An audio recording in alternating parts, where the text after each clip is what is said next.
Hello, darling, and welcome to another fabulous thriller video. Yes, it's me again, that cute high school dropout who looks like she'll pop out, Elvira, Mistress of the Dark. It's you. It's really you. Yes, it's really me, in the flesh, and not much else.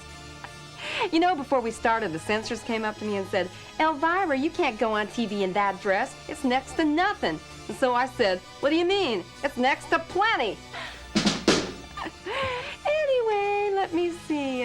Oh, what did you get tonight, darling? Dead of night? Oy vey, have I got a deal for you, darling. Such a deal you won't believe. Because tonight, you don't get just one great story. No, not just an added bonus of 2 incredible stories. You get 3, count them, 3 big stories for the price of 1. I mean, just imagine the look on your friends' faces when you tell them the incredible offer you took part in. How do I do it? I don't know. I don't know. Well, then I'll tell you how. Volume, my friends, volume. That's kind of been the secret of my success, my, volume. Anyway, let me tell you about the first installment in our trilogy of terror. This first one stars my old pal, Ed, the Begley Jr. of St. Elsewhere fame. Well, Elsewhere is where he'd like to be when he takes a mysterious trip back through time. Now, what's so weird about it is that he does it in a car.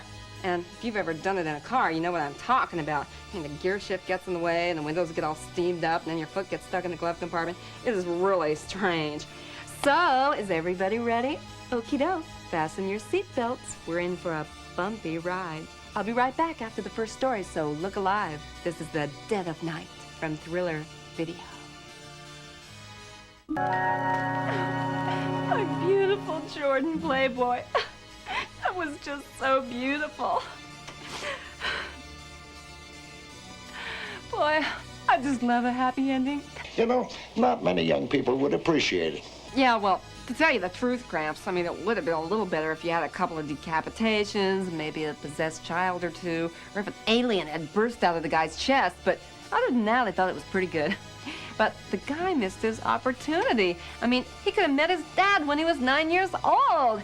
Could have made him clean up his room and take out the garbage and told him to turn that Rudy Valley music down. At least that's what I would have done.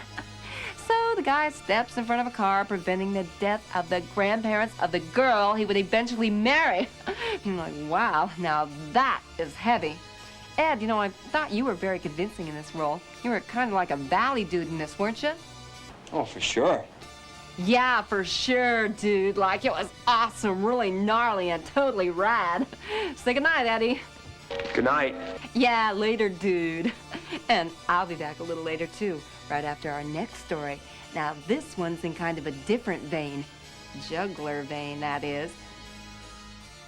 Wow, lucky thing for him that Carl had that wooden stake and mallet in the top drawer of his dresser. And it's a good thing Carl was paying attention to what he was grabbing there. I mean, otherwise, it could have been driving a pair of socks into that guy's chest. Well, there may be no such thing as a vampire, but there is such a thing as a jealous hubby. And do you want to know the real kicker? The real kicker will be when he finds out that the wife wasn't really having an affair with Michael after all, but that she was actually having an affair with Carl the butler. No. That's right, pal. You got the wrong guy. You really blew it. I can't do anything. Now, I want you to march right back up those stairs and tell Michael it was a big mistake. Or maybe you should just tell Michael it was a big steak.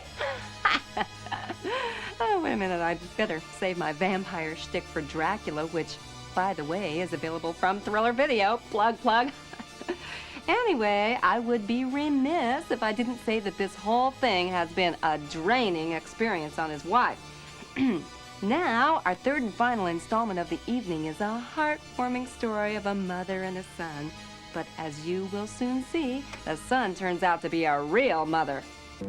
My Bobby was drowned in the ocean. My Bobby was drowned in the sea. My Bobby was drowned in the ocean. Now bring back my Bobby to me. Everybody! Bring back, oh, bring back my Bobby to me, to me. Stop this.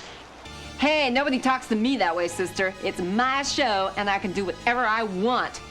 Please, you're frightening me. You could have Listen, sister, nothing is more frightening than the way you say, please. God, it's no wonder the kid drowned himself. And what's the first thing she feeds him after he spends the last 2 weeks in the ocean? A tuna fish sandwich. Hey, why don't you just give him a big glass of water, too? You know, I thought it was kind of appropriate that they named the kid Bobby. I mean, after all, that's exactly what he's been doing for the past 2 weeks. Bob and get it. Oh, wait, excuse me, darling, that's the phone. Hello? Hello? Hello? Anybody there? All right, Bobby, I know it's you. Oh, I fooled you, didn't I? Yeah, you really had me going there for a second. Now, here's a little surprise for you. Well, kid always was saying he had wet dreams about me. Anyway, I am going to get out of here before that last joke catches up with me, but you can catch up with me on all the other thriller videos like 13th Reunion. When you check into the Think Thin Reducing Clinic, you may lose more than just a few pounds. I'm lonely. Well, do something about it, you stupid cow!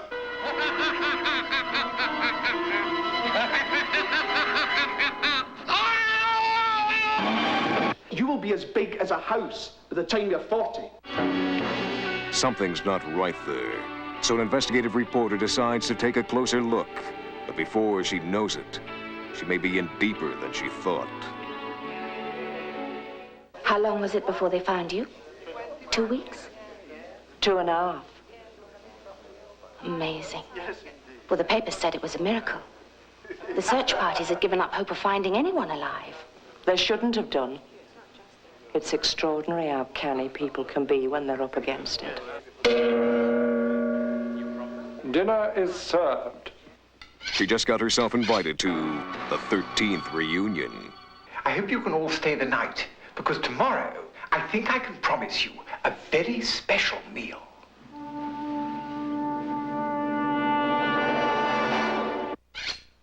Bon appetit. Rude awakening.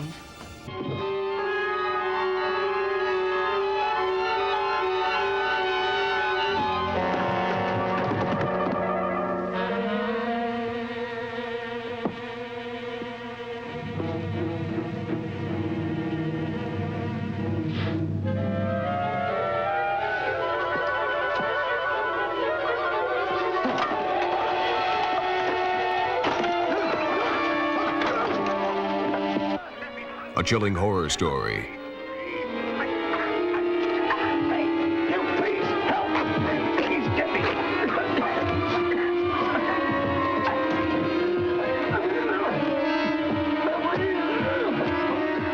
And the ever-popular Attack of the Swamp Creatures. Mad scientists shouldn't fool with Mother Nature. It can cause accidents of the deadly kind. Now look here, mister. You trying to tell me that these walking fish are strong enough now to kill somebody? Because if you are, I'm taking a long walk right through that door. Dangers knocking at your door and popping up just when you least expect it, out of nowhere and for no reason. Is it some madman's mutation, or is it just something in the lake that's out to get you and anyone else who comes into its path?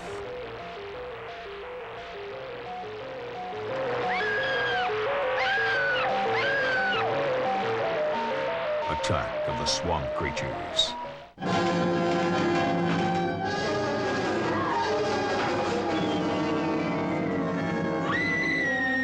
It could ruin your whole day.